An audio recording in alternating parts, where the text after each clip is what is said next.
Welcome to Stage Explorations, where we interview the theater creatives and artists from the theater world, those who perform on stage that the audience sees, and those behind the theater stage that the audience almost never sees. I am a journalist and theater fan, Buell Brown, and today's guest is... My name's James Bonas.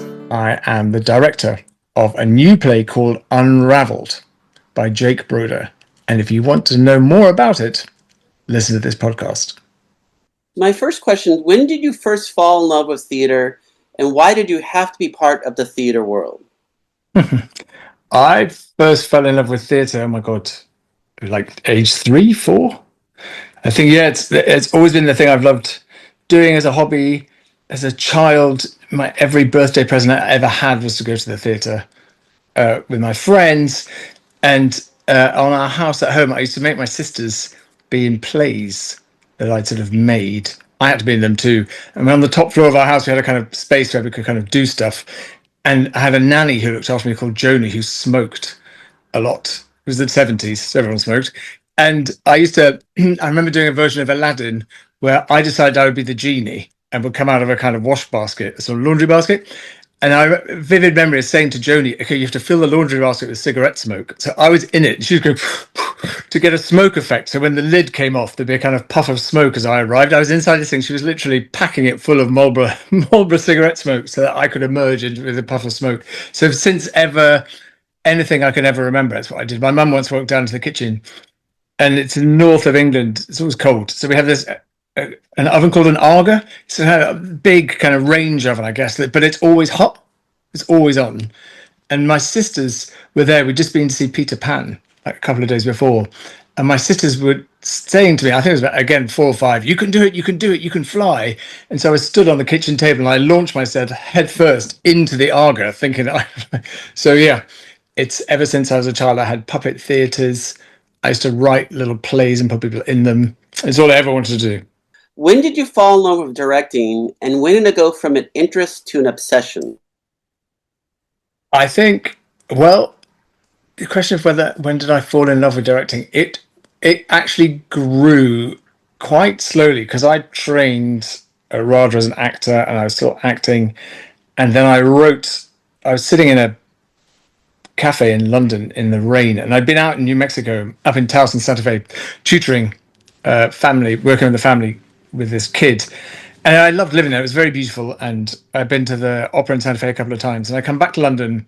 I'm sitting in the rain reading the Observer magazine on a Sunday, and it was an article about this theatre director, Jonathan Kent, who used to run the Almeida Theatre in London, and he was one of the first people back in the 90s that sort of, it happened before, but he started a new wave of famous people coming over. So Kevin Spacey, and Cate Blanchett and Juliette Binoche, he cast them in shows and then did them. And so he was very kind of much in vogue, and I had just seen a King Lear he'd done. It was amazing. Anyway, I was sitting in the rain reading this article about he was going to Santa Fe to work on the first opera he'd ever worked on, a Janacek opera, Kasia Kabanova, which comes from an Ostrowski play, The Storm.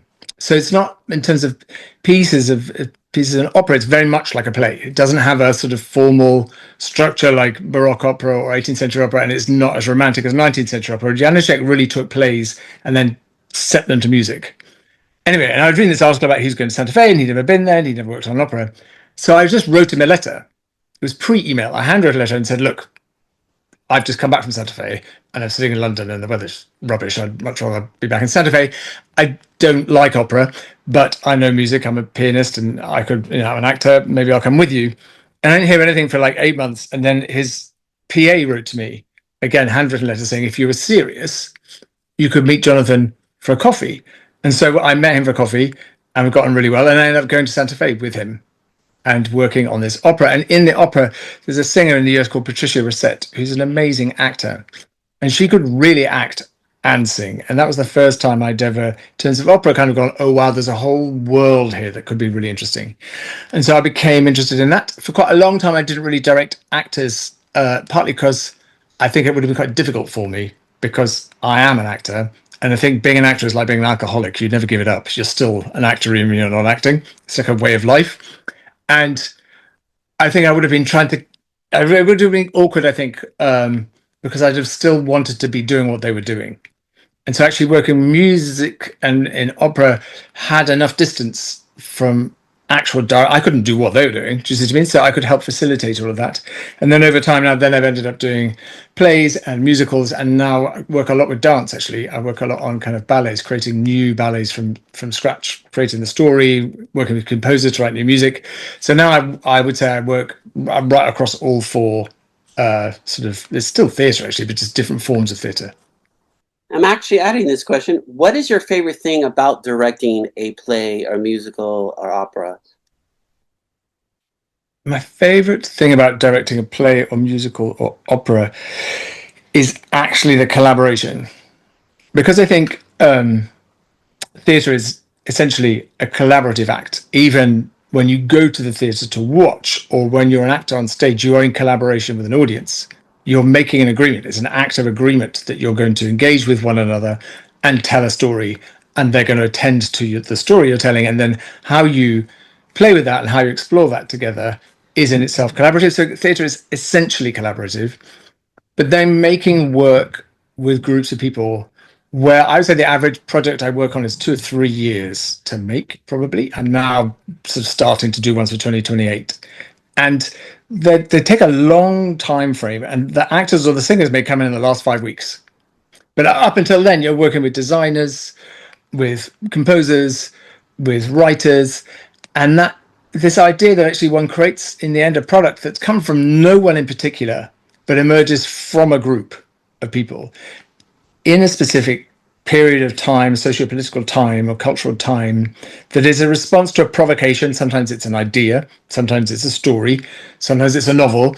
You're responding to something, and together this group of people produce a thing, and then by engaging with the performers, they then add another set of things to that piece. That the act of collaboration is what's interesting, because what emerges has its own identity that's bigger, both bigger and can be more dynamic than any one person's point of view. And I think that's really interesting, the way that the work itself emerges from the group. And so the sort of work I like to make, of the working environment I prefer to work in, is actually just very horizontal. So it's got to be clear, you need some structure, because someone's got to make decisions, you know, be accountable and kind of go, well, we'll do this, this, and this. But actually, the more horizontal it is, the more space there is for people to contribute ideas and have thoughts. And then you're editing those. I don't believe in a world where everything's great and everything's brilliant and everyone's marvelous. Like, we can all be rubbish. I can have good ideas and really rubbish ones. It's fine. I don't care. It's fine to have a rubbish idea. It doesn't matter. It's not a problem. So you've got to create a space where everyone's okay to try everything, even when it's awful. And when it's awful, we all laugh and go, oh my God, how hilarious. That was awful. It's not a problem. Then I think that I find that very rewarding. The theater experience, why is it such a unique format for both the actors and the live audience? So the unique thing about theatre in terms of storytelling, although the kind of form of theatre is just unbelievably ancient, isn't it? It happens in every culture, in every society. There's forms of storytelling. Theatre remains, as I was saying earlier, a collaborative game, so that the act of engagement by the audience changes the thing they're looking into. They're not passive, they're active within the space and the stage. So the show itself changes depending on the audience. You're not delivering a product that is a consistent thing that just arrives on a plate and then you consume it as an audience. The audience is actually engaged with it as it happens, and their engagement changes it. I guess the most extreme version of it would be a stand-up comedian. The gig of a stand-up comedian is fundamentally changed by the audience. The hecklers, the way they interact with them, they'll suddenly turn a corner and tell a joke they hadn't planned to tell. And so a different, slighter form of that happens in every performance on stage. As an actor, you can feel the audience and you respond to that. You stretch a moment or you speed up a moment, and the audience may laugh in one place or respond in another. And so to understand that negotiation between audience and stage is active and connected is really important, and to attend to it, and to know where you ask the audience to engage in a particular way. So that a lot of the theatre that I'm quite interested in at the minute is ones where you don't pretend what they're looking at is real, because that's a ridiculous thing to do, because they're sitting in a very uncomfortable seat in a theatre, so they know it's not real. It's no point. Why would you do that? In a way, it's kind of Brechtian, but it's just daft. Of course it's not real. They can see the light. They know they're in a theatre. They're not idiots. Instead, what you do is you play an imaginative game with them. You go, okay, let's do this. It's just the same. Adults are only children in big clothes. So when you're little and you play a kid, play a child, play games as a child, one kind of goes, oh yeah, look, there's a blah, blah, blah, come falling out of the tree, and they may make up the name of a monster, and then you all go along and you play that game. And you go, oh, okay, and then you establish a set of rules, and then you play according to those rules. And if, as a director, you're clear with the audience about the set of rules you're establishing, audiences are generally very good and very generous about going along with you. And the more that you ask them to make a jump in the way that you're engaging with them, the more they commit. So the most tedious thing you can do in theatre is pretend, A, that it's real, because it's just daft, and B, just ask them to passively watch something. So I work with the puppeteers who made Warhorse back in the UK on another show for like a year, for a long time. And they were really clear that, when they work with puppets, a Handspring puppet company, they never hide the puppeteer. You can see the puppeteer moving it. You don't pretend. You see it all the time. But then the movement of the puppet is so believable that you're caught in this trap where you go, oh God, that looks real. Oh my God, it looks like the horse is breathing. But you can see the person in the horse moving its head. And that sort of tension between the fact that you can see it's not real, but it's behaving as if it is, the audience then makes an emotional commitment, which is much greater than if you're just pretending that what they're looking at is like a movie set, but they happen to be looking at the reality. That imaginative engagement then triggers an emotional response. To add to that, why is it worth, if you see the play at the beginning or the production at the beginning of the run, why is it worth seeing it later? So during the course of a run, a play can change very substantially, because the play exists. Of course, if Jake was here, a play exists in the words, but it also exists between the words. And a play exists in the actors' performances, but it also exists in the space between the actors. And so those things develop and shift and morph. There may not be words added, there may not be actors added, but those other things are very mutable, and they change every night. A director, when I was at drama school, said a thing to me that was, I liked it. He said, look, any one night, there's a set of stepping stones you have to step on in order for the storytelling to be clear and the scene to be fulfilled. So if someone's going to die of eating a poisoned apple, they've got to get hold of the apple and then they've got to eat it. But the way you go between the stepping stones is different every night, and should be different every night. It can't be the same. And so often during a run, the stepping stones themselves also shift, because the play itself finds a room to breathe. It starts to understand what it is. The actors start to understand how to take an audience on the journey through the play, the shape of it, which when you haven't done it before is really unknown. And that takes time to kind of find out how to form that. And so, between the beginning of a run and the end of a run, a play can change substantially. Talking about Jake, when did you first hear about the play UnRavelled? I first heard about UnRavelled when I was actually doing a performance of, I made with a group of people, a production of L'Enfant et Sortilège, which is a Ravel opera, a one-act opera, and we did it with the National Opera of Lyon about 10 years ago. And I was working with an animator, Grégoire Pont, French guy. We were working together on this production, and it did really well, and then it's toured all over the world, really, in loads of different places. And one of the places it went to was San Francisco Symphony. And so we were doing a production of it there. And Jake was up in San Francisco with the GBHI, the Global Brain Health Institute, during his fellowship year. He didn't know I'd done it. Jake and I have known each other since I was 19 or 20, for a long time. I didn't know who was in town. He didn't know I'd made the show. He just went along to watch it because someone said, oh, there's a Ravel piece, you should watch it.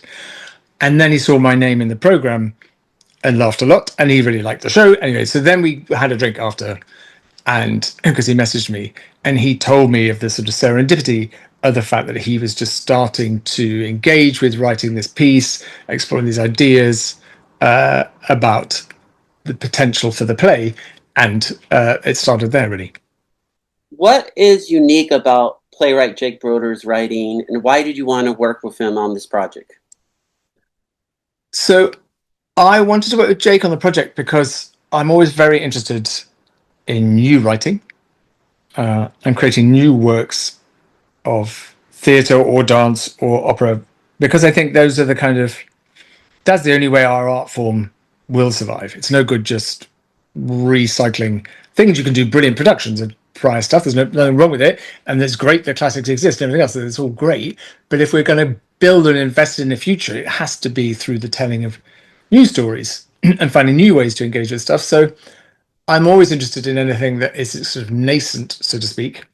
And being able to work with Jake early on with this, we were able to go through a workshopping process with it last year in London.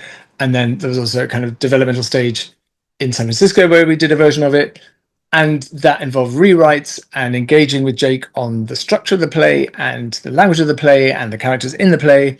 And so as a director, the more that process is one that is open with a writer and ongoing and mutable and alive, the more interesting it is for me. And I think that, very rarely really do works of art get created by someone just, it's an idea really that the public has in their imagination, that Mozart shut himself in a toilet and wrote Marriage of Figaro, but they didn't. They found it around for ages, for months, doing drafts, trying a thing out, having a go, workshopping bits. So many Shakespeare's plays, Burbage was making up most of the comedy stuff. They just would have improved it, and then someone wrote it down. So these things, it's not really the artist in the garret coming and go thwack with a finished thing. It's actually how one creates is through a process of iteration and development. And that's been great to work on Jake with that because he's very open, actually. He's very clear about things that are important to him or that he needs or blah, blah, blah. But he's very, very open and generous in response to me kind of going, we need to look at that. And that's a great process. And so I'd say that one of the things that's been excellent about him as a colleague is his willingness to step back and then look at what's on the page and go, how will that appear to an audience? Because that's a constant dialogue. Isn't it? You don't kind of patronize an audience, nor do you spend the whole time wondering or panicking about whether they'll enjoy it. It's not that. It's about what is the story that's going to communicate, and is that the thing I want to communicate? And for those who don't know the story, tell us the main story arc and the characters in this play. The main story arc really is about Anne Adams and her husband, Robert. And they were living in Vancouver. She's British originally, but living in Vancouver, he did town planning insofar as he worked in the kind of town planning department. And was also a professor of maths. Mostly. Sorry, he didn't work in the town. I get confused about that. He was a professor of maths who was given a task by the town planning department. And she was a biologist. And prior to the play, their son had a bad road accident and was sort of out of action, so to speak, and needed to be cared for at home for a substantial amount of time. And Anne took over the majority of that care. And while she was doing that, she was painting. I think she'd painted anyway, actually, for quite a long time. But what we learn in the play that she's painting, and her son recovers. We don't see the son in the play, but we learn that the son has recovered. And she carried on painting. In the beginning of the play, she's turning around to her husband and going, look, I've decided that I'm not going to go back to the university and carry on being a biologist. I'm going to paint. And he goes, well, that's a rubbish idea because you're a crap painter. So why would you do that? It's like, it's just a really bad idea. It's not like you're a good painter. And she goes, but it's what I need to do. And so we see this decision made where she's going to stop and she's going to paint. Mostly until then, she'd painted strawberries in various different guises. And we then find that she has been looking for new things to paint or inspirations, and she listens to Ravel's Bolero and forms a kind of instant connection with Ravel's Bolero and some elements of Ravel's world with Iber Rubinstein, who was a dancer who commissioned the piece, and she starts to sort of dip into this world. And at the same time as she then becomes obsessed with Bolero and starts to paint this piece of work, there's certain behavioral changes that we observe in her, shifts in her kind of speaking register and language that she uses, some changes in emotional behavior that aren't too disturbing at first. And her husband is kind of like, okay, we're doing this now, it's going to be like this, okay. But gradually these become more significant as the play goes on. And she paints a transmodal rather than synesthetic painting of Ravel's Bolero, bar, bar, bar, a kind of version of this thing. She does this painting. And at the same time, in the play, in a kind of not so much a dream space, but an imagined space, she's meeting with Ravel and having conversations with him across time. So Ravel becomes a character in the play that she has these conversations with. Cut to the long and the short. She goes on painting, goes on having conversations with Ravel, starts to exhibit language difficulties. And at the same time, we learn through flashback scenes that Ravel also had language difficulties and similar problems to Anne. And what we learn over the course of the play is that Anne has this frontotemporal lobe dementia, which is the same thing that Ravel died of. And in fact, she paints the painting of Bolero at a similar stage in her disease, from which he then composed the music. So there's this kind of across a century, there's these two people kind of connecting in a kind of response to a disease process in their brain that then triggers a certain simpatico, I guess, across time.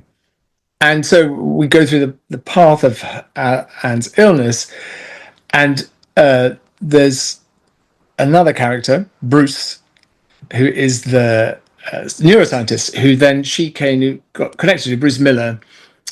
She went to work with him during her illness, where he was then, it's the early 90s, mid 90s. So he was doing brain scans and MRIs, and they were looking at her deterioration in her frontal lobes, which is to be expected.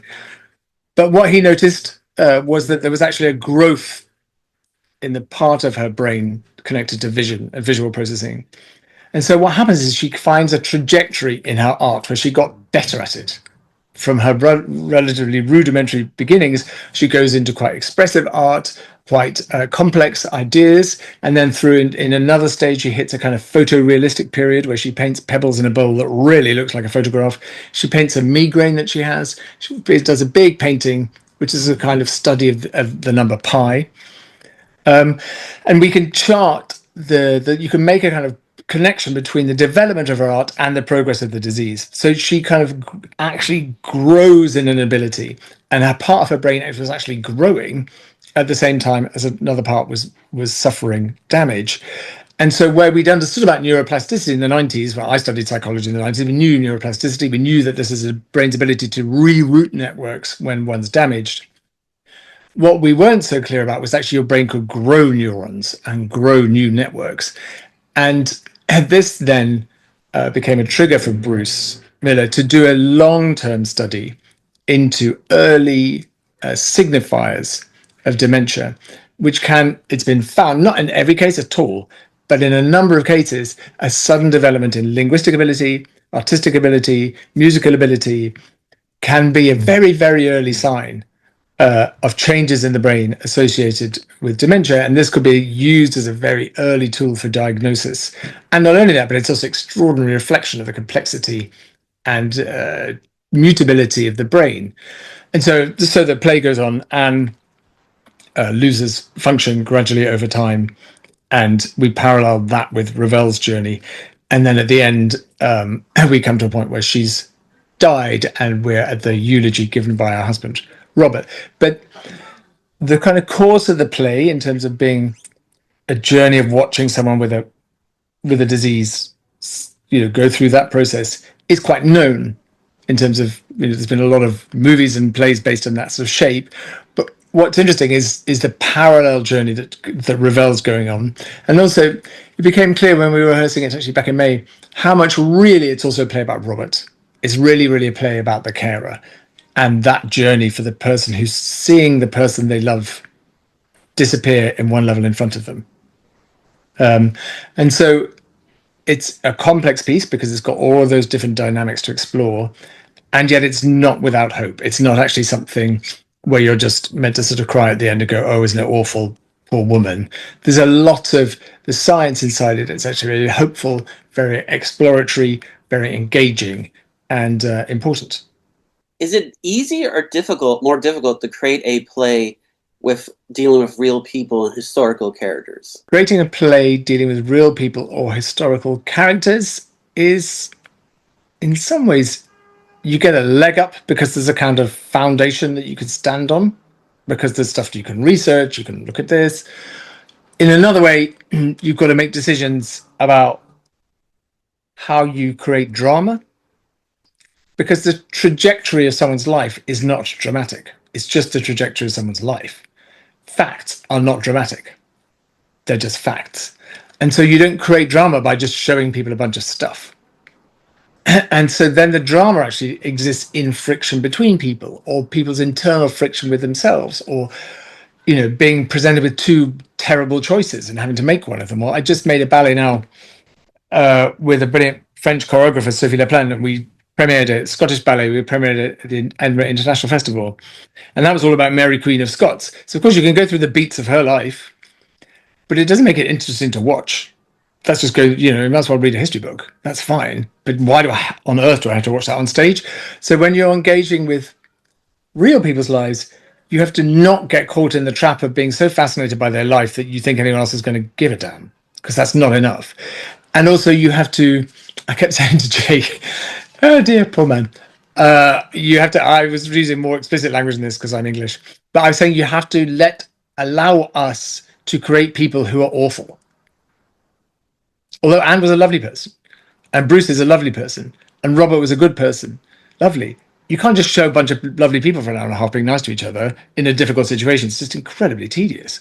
It's not drama. You've got to allow people to behave very badly in a way that they didn't in life. I'm not saying they did do that, but to create drama out of it, you've got to create problems. And people have to look at their problems and then be faced with them and then try to deal with them. I don't know. So that's a thing that you have to be careful not to. Of course, you don't want to do stuff that's then going to offend, Robert's still alive, Bruce is still alive. You don't want to do stuff that's going to offend them, but they're not the people in the play.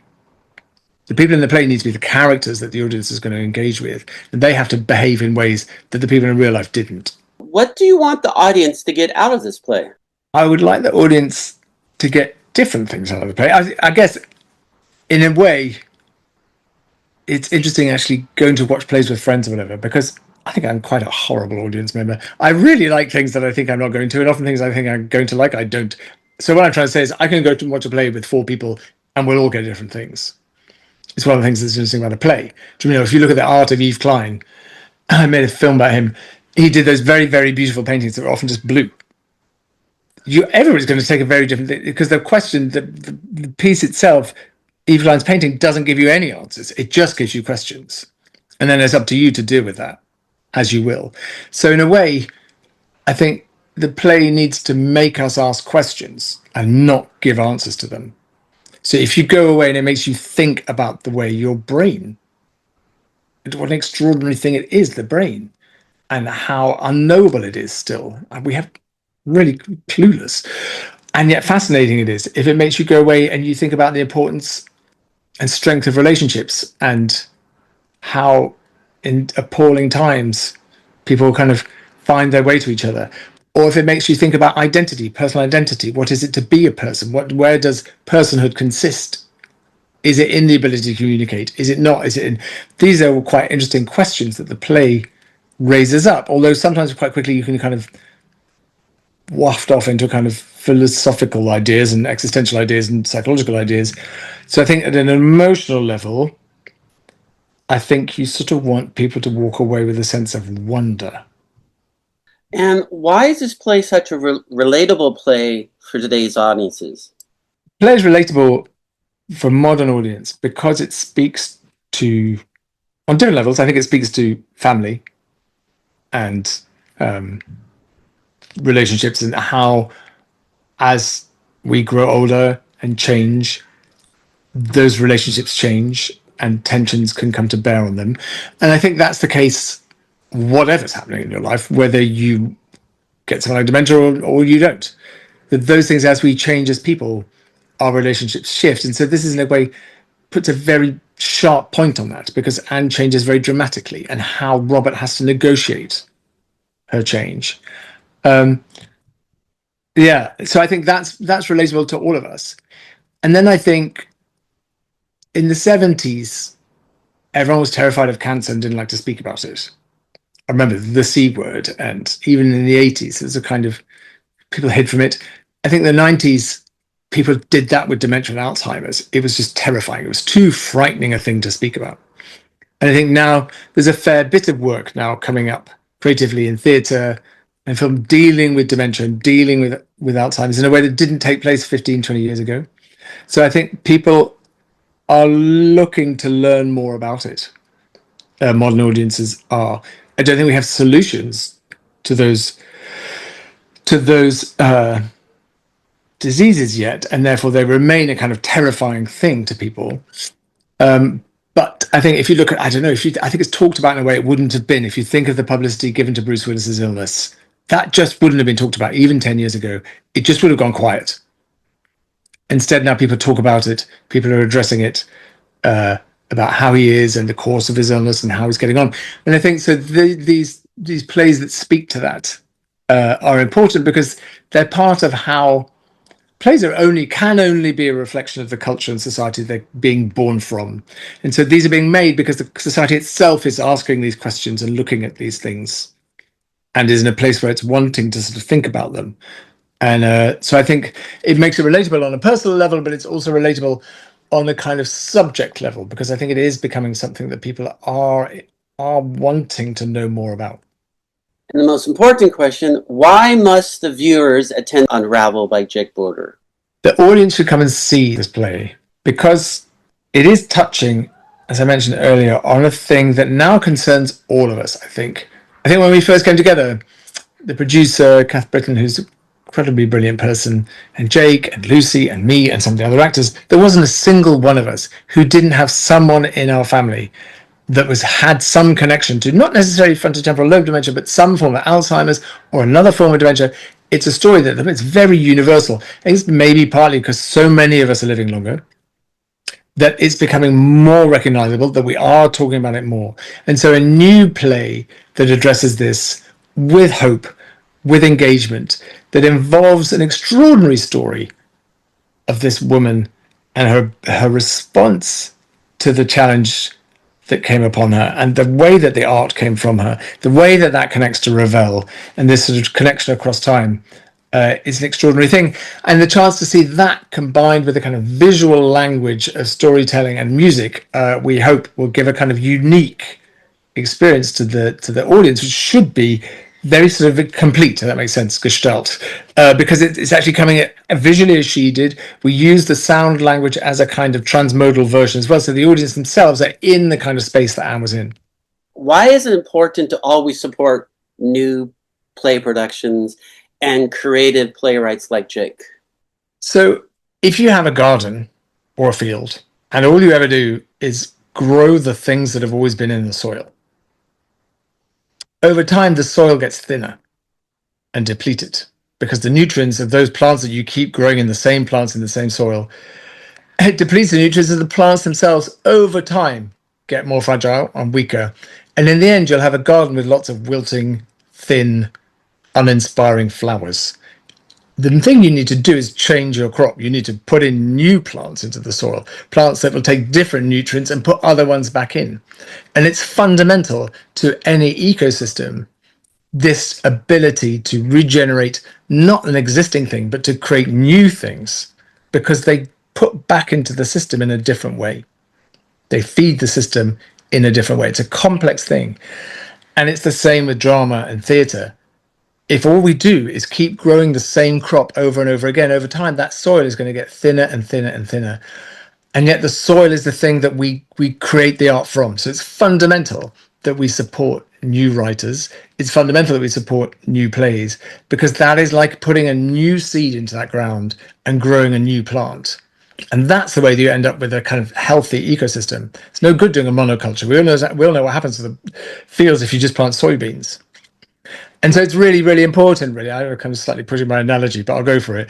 It's really important that we allow that to take place, so we end up with something which is both diverse and has depth. And so each new play is important. It doesn't matter if it plays good or rubbish. It's important to invest in supporting it, because it's only through having a breadth of new plays that you get the possibility of the extraordinary.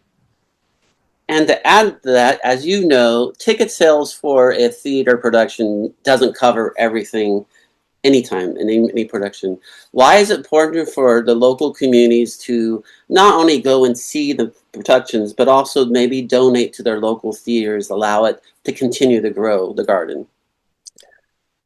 The donation element of theatre is vital because theatre is a costly business, but also you only get the reward via the risk. So if theatre becomes only premised or predicated on financial return, you skew the lens that you're looking through, because everything becomes not about, is this an important story to tell, is this an audit, it's just about return bang for your buck in terms of the producer or in terms of the thing making money. That doesn't mean that theatre can't make money. It can, it does, it's great when it does. But if the only goal is making money, in a way the system itself becomes very cynical. And you only have to look at what people at the moment or the last few years have been saying about Hollywood or Hollywood writing, or where that's at, where they're going, actually that ground's got quite thin, because it's just, you're recycling another movie for the 13th iteration of its thing, rather than actually new ideas. And so to support a theatre in your area, to support new work at that theatre, you're actually fundamentally contributing to how the system itself operates. And we only have the great plays of yesteryear because of donations and people supporting the arts and people investing in them with both their time and their care and their money. That's how they grew. It's how it happened. And so unless we do that, unless we make that effort to participate and to actively support things, then yeah, they won't exist. And what you'll end up with is something that just wants to deliver a product that's going to bang out its maximal return, which is fine. You get a thing that functions perfectly well like that, but go and eat fast food and tell me it's the best food you ever ate in the world. So my name's James Bonas. I'm the director of UnRavelled, which is a new play by Jake Broder.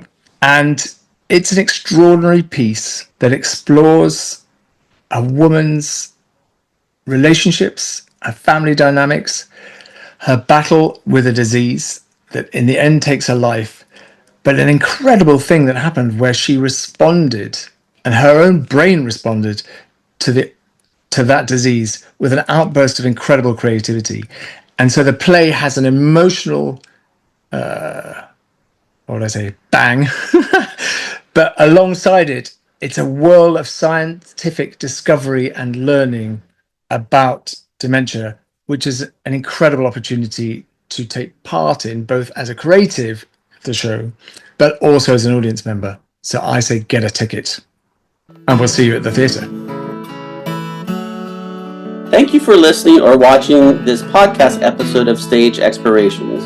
To learn more about the theater creative and more theater creatives and artists on Stage Explorations, go to www.stageexplorations.com. Once again, that is www.stageexplorations.com. There is no space between stage and explorations. You may find more videos, podcasts, and information about this theater creative and other theater creatives and artists on Stage Explorations YouTube channel. Looking forward to seeing you in the theater.